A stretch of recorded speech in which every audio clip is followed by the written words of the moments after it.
Hi there, I'm Dr. Doni Wilson, and I believe that it's possible for us to be healthy even though we are exposed to stress. I'm going to tell you more about why I think that today. You see, I basically grew up in a pharmacy. My father is a pharmacist, so I grew up watching people come and go from the pharmacy. The thing is that my father didn't teach me about using prescription medications. Instead, he taught me that I could use nutrients and herbs and exercise in order to prevent health conditions and prevent the need for medications. Well, I thought that was amazing, and so when I went to college, I decided to study nutrition as well as science. And I fell in love with the idea that we could use food as medicine. That led me to naturopathic medical school, and I went to school at Bastyr University in Seattle, Washington. I studied both naturopathic medicine as well as midwifery, and I was really interested in how stress affects women in labor. You see, what turns out is that women who are exposed to stress, if they have too much stress in labor, labor slows down. But if they don't have enough stress, labor doesn't happen either. So it's a matter of having this optimal amount of stress in order for our bodies to thrive, which just shows us that it doesn't help for us to try to completely avoid stress in our life. But we also need to pay attention and understand that if we have too much stress exposure without enough stress recovery, that can have a negative influence on our health and our lives. I'm so inspired by this that I've talked about it in my practice and helped patients with their stress recovery over almost 20 years.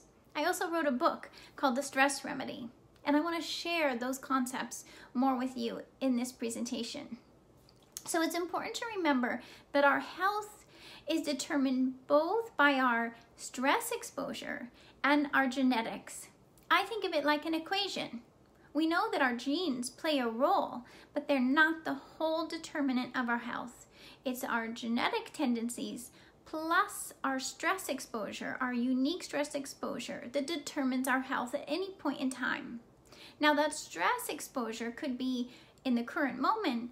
It could also be our stress exposure from earlier in life, or even in our parents' and our grandparents' life exposure to stress. So when you add it together, it's our genetics plus our stress exposure that determines our health. So let's talk more about stress. What is stress? What stress are we talking about? Because most people think of stress as major life events, which definitely are a stress. Things like loss of a loved one, or divorce, or moving homes, or moving cities can definitely be a major stress, a crisis, a trauma, an accident. There's also stresses that are the day-to-day mental stresses we're exposed to, like deadlines at work and to-do lists, lots of things to get done. Even too many emails and messages to take care of can be stressful, right? Financial stress. So a lot of stress we're exposed to is psycho-emotional stress in our mind. But there's also stress that comes in that affects us on a physical level. For example, could be an injury or an infection. Those are stresses. It's basically anything that requires that your body take action to recover and get you back to balance.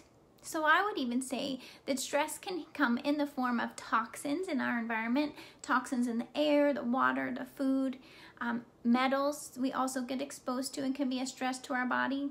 It can also be a stress in the form of certain foods. Any foods that that increase inflammation or require a response from our body, such as a high sugar intake would be a stress. Sometimes certain foods like gluten, dairy can be causing inflammation and be a stress to the body. Certain medications can even be a stress. And I bet you can think of a few more things that, when you think about it, could be potentially considered stress for your body. So we know that we're going to be exposed to stress, and we know that the point is not to try to eliminate all of it. It would be great if we can minimize the stresses we're exposed to, the ones that we have some control over. But really what we want to do is help counterbalance the stress and add in activities and foods and nutrients that help our body recover from stress and come back to balance. So let's see. So let's talk about this stress response. Think about when, say, an alarm goes off and you feel your heart racing and your mind racing, you're ready to run, or this what we call a fight or flight response. That's your adrenaline responding in the nervous system, as well as cortisol. Now, it's important that we have that stress response. That's the thing that helps us survive. So again, we don't want to do without it. We just want to understand it, and we want to have a healthy stress response. But what should happen is as soon as that stress is gone, then everything calms back down. Our stress hormones, including cortisol and adrenaline, will come back to an optimal level. Not zero. We don't want zero cortisol and adrenaline. We just don't want it to be too high or too low all the time. What should happen actually with cortisol is it should be higher in the morning and gradually decreasing through the day so that it's lowest at night when we go to sleep. But what we find, and this has been in so many research studies over decades and decades, they've found that what can happen is when we're exposed to stress day in and day out and we don't have enough stress recovery time, that cortisol can remain a little too high or even become a little too low at different times of day. So let's say if the cortisol should be higher in the morning and gradually decreasing through the day, well, what happens when we're under stress and perhaps that cortisol stays a little too high at night, or maybe it's a little too low in the morning? Then that cortisol is going to throw off and send signals throughout the body, disrupting other systems. In fact, we know very well from the research that it affects 4 core systems. One is the digestion. Many of you probably have experienced when you feel stressed that you get a stomach ache or butterflies in your stomach. That's stress affecting your digestion. We also know that stress affects the immune system.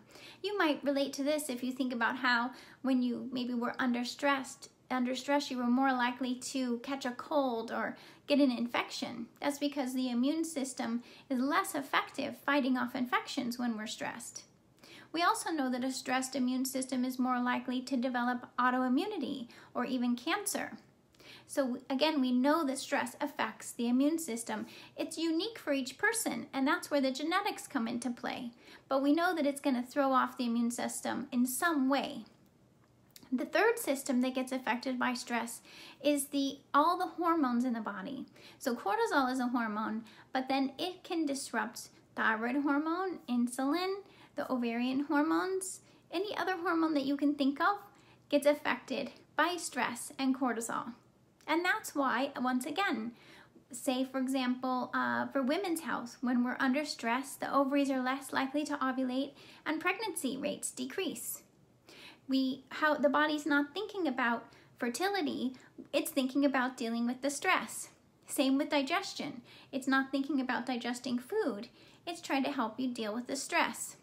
But the problem is if the stress never ends, then the body never gets to come back to these other activities. The fourth system that's affected by stress is the nervous system. So this is, say, like neurotransmitters, serotonin and GABA and dopamine. Neurotransmitters are the messengers in the nervous system that determine our mood and our focus and our mental energy. So if we're stressed and it throws off our neurotransmitters, we're more likely to experience mood changes and brain fog and even feeling tired and less focused. So you see, for some people, it might just affect one of those systems, maybe just the digestion or just the immune system. And other people start to feel symptoms in all 4 areas: digestion, immune, hormones, and nervous system. So it helps us to understand that these symptoms we get are really indicators from our body that our body's struggling with recovering from stress. And once we understand that, then we can reverse the process and we can know, hey, if I can help my body recover from stress, then all the symptoms are going to go away. That's the amazing thing that I've been doing with patients and seeing that that's very true. That does happen, and we can recover from stress, and we can help our bodies become resilient so that even though we're exposed to stress ongoing, we can maintain more balanced levels over time. By the way, it's possible to measure these things, and this is how we know what the levels are. We can measure cortisol yes, you could measure it in blood, but because we want to know your cortisol levels throughout the day, it's better to use saliva or urine, because we can measure the cortisol the morning, the middle of the day, the evening, and the bedtime, and really find out what your cortisol's up to. We can also measure neurotransmitters and adrenaline in the urine, and this way we know exactly how your body's been responding and affected by stress. Let's see, so the next step to understand is once those 4 systems are affected by stress, there's 3 conditions that become quite common. I call them problem networks. The first is what I call adrenal distress. Adrenal distress, well, this is because the adrenal glands are the ones making the cortisol and adrenaline. And so, of course, when they're under constant stress exposure, they're under constant shifting of this cortisol and adrenaline, and that's what we call adrenal distress. So when we measure cortisol and adrenaline, we're really determining what does adrenal distress look like in your body. The second condition that develops is leaky gut. Leaky gut is a situation in the digestive tract where the intestinal cells are not as healthy as they could be and should be. And those intestinal cells have a very important job. Their job is to absorb your nutrients, make sure your food gets digested and the nutrients get in. But when we're stressed, those cells are not able to stay as healthy as they could be or should be. And now they're allowing undigested food to leak through the intestinal wall where it triggers the immune system. This sends a whole flare of inflammation, not just in your digestion, but everywhere in your body. So now the digestion is becoming an internal stress that feeds back into the stress system. So that's why leaky gut is such an important problem network to address. It's caused by stress and it creates more stress. The third is imbalanced blood sugar levels. We know that when that cortisol gets thrown off track, either too high or too low, it affects insulin function, which affects your blood sugar levels. We also know that when leaky gut exists, that also disrupts your blood sugar levels. And once blood sugar is a little too high, maybe not even all the way to diabetes, but if blood sugar is too high, we know that that itself creates a stress, an internal stress of inflammation that feeds forward into the adrenal distress and leaky gut. So it becomes like a vicious cycle that goes round and round. And as time goes on, people begin to experience more and more symptoms. Things like fatigue and weight gain and pain, in addition to the digestive issues and the energy and mood issues and issues related to their hormones and their immune system. So it becomes this almost like a snowball effect, which can be quite overwhelming. I completely understand. I've been there. I've experienced a lot of this myself and learned through experience of helping myself heal. So the whole goal becomes reversing this vicious cycle, which is quite possible. We need to just break the patterns. We need to help the adrenal glands recover from stress, help the digestion and leaky gut to heal, and help to rebalance the blood sugar levels. So let's talk more about how we can do that. By the way, if you haven't yet, you might want to take my stress quiz, which you can find at drdoni.com, drdoni.com. And in that quiz, it's an online quiz that asks you questions about how stress affects your body. You're going to find that it gives you a score at the end about how strongly stress is affecting you and what are the common symptoms that it's causing in your body. So that quiz is one way you can tell. There's also a questionnaire in the Stress Remedy book that's a bit more in depth. So if you really want to understand how stress is affecting these 4 core systems and how likely is it causing adrenal distress, leaky gut, and blood sugar imbalance for you, then the Stress Remedy book is the place to go. Okay, so let's talk more about how to reverse this pattern. Now, what I found is a 3-step approach. It's really 3 phases. And I find it when patients follow these 3 phases, they get the most benefit. So the first phase has to do with removing the stresses that we can remove. There's some that we can start to take away just to give our body relief. Of course, there's certain stresses that are just going to stay. You know, just being a parent or having a job and normal day-to-day things that we're not going to try to take all of that away. But what we can do is we can take away the stresses that are overwhelming the body. So stresses like certain foods. Now, that's a common place to start for me, is we'll identify if there's certain foods that are stress to your body. Now, sugar is a common one for a lot of people, so that's a good place to start, is to look at your ingredients in your diet and go, hey, am I getting exposed to too much sugar? Where can I reduce that? You could also do a food sensitivity panel and find out if you might be having immune responses to certain foods, like gluten and dairy are 2 common foods to react to. And then we want to look at your environment and identify any toxins that you're getting exposed to that would be a stress. So could you get an air filter, water filter? Maybe you need to choose some new personal care products and cleaning products so you can decrease your exposure to stress as a toxin. We can also look at if you maybe have any kind of residual or recurring infection, we may need to address that so that that stress is off your plate and out of your way. We want to also start down this path of healing the leaky gut. And in the process, we want to do this testing I mentioned to really understand how stress has affected your body.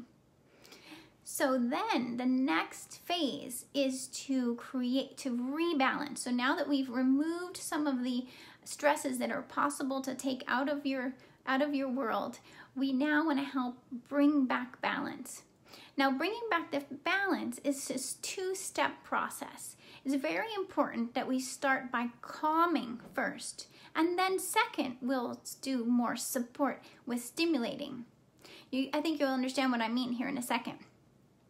So a lot of times when I get people's test results back, it shows that they may have elevated cortisol in the evening, for example. That's when we want to be calming down to go to sleep.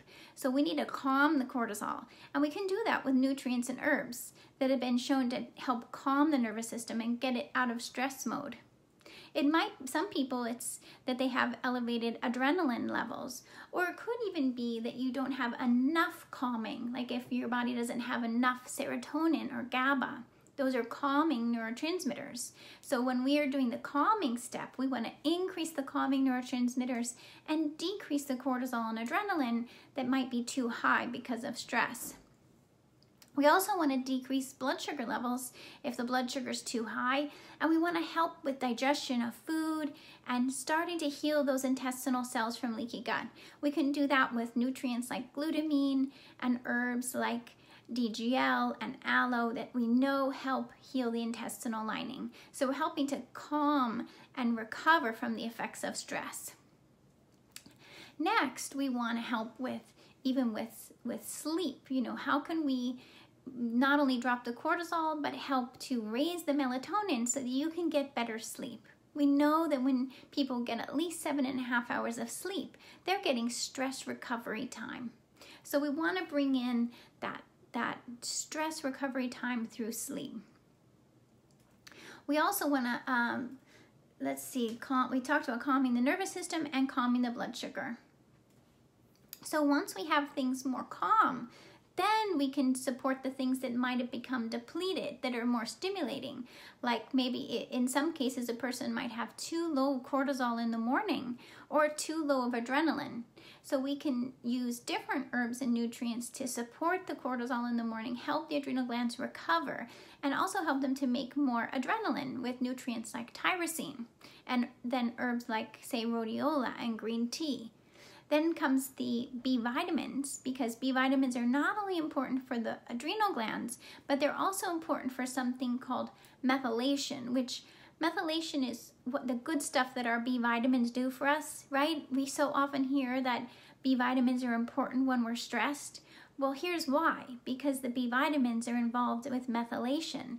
And methylation is how our body makes a substance called SAM that goes out and does all kinds of good things. It helps with making and breaking down neurotransmitters. It helps with making energy. It helps with detoxification. So we really need these B vitamins to make SAM, to do all of this good that helps us recover and become resilient to stress over time. But oftentimes we can't just jump in with the B vitamins at the very beginning. First, we need to take away some stresses. We need to calm the system and get out of stress mode. Then we can bring in the B vitamins. And this is especially important for people who may know that they have genetic variations that affect the way their body uses B vitamins. There's one in particular called MTHFR, which is a gene variation where some people are not able to use folic acid, that they really need to take folate in order to benefit from that B vitamin. But sometimes you can't just come in with folate from the beginning. We have to go through this process, and then we can bring in folate as well as the other B vitamins and really benefit from it. So one way that I think about this phase of rebalance and restore is using what I call C.A.R.E activities. C.A.R.E activities stands, C is for clean eating.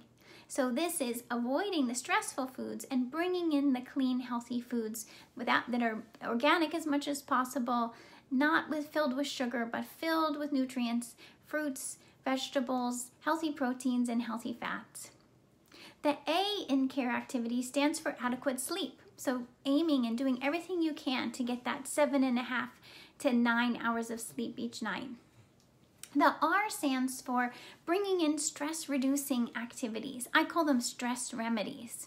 This would be things like journaling and mindfulness and meditation and gardening and listening to music and reading a book and calling a friend, and all of these things that we know help our body recover from stress. So choose the one that works best for you, or more than one, but make sure you add in some stress remedies every day.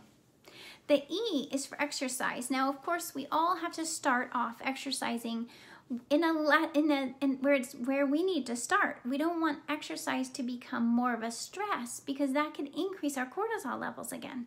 So we need to do exercise in a way that's not stressful. And for you, that may be starting with literally 5 minutes or 10 minutes, and if you feel worse the next day, you know you got to do less. So everything we do is a matter of supporting our body and not creating more stress. And that's the idea between these C.A.R.E activities. So once you've been implementing the C.A.R.E activities and you've been helping to rebalance your cortisol and heal leaky gut and balance your blood sugar, now you've broken all the patterns of stress and your body can heal and the symptoms can go away. I was going to mention that the C.A.R.E activities, I really support you with using my stress remedy program. So if you're interested in more help with implementing the C.A.R.E activities, you might want to check out the stress remedy program. So I also want to touch on how we can customize this approach for different stress types. So for example, if you're a kind of person who really works long hours, maybe you need to work long hours. Maybe you're an entrepreneur, or you're needing to work extra hours for financial reasons. Well, sometimes we have to take on extra stress. So what we want to do is we want to use this concept of C.A.R.E activities to help our bodies to keep up with that stress. So that means you're just going to want to make sure that you have the good foods to eat throughout the day, and that you get as much sleep as you can still, and that you take little breaks to implement stress remedies, and even build in exercise each day and definitely throughout the week.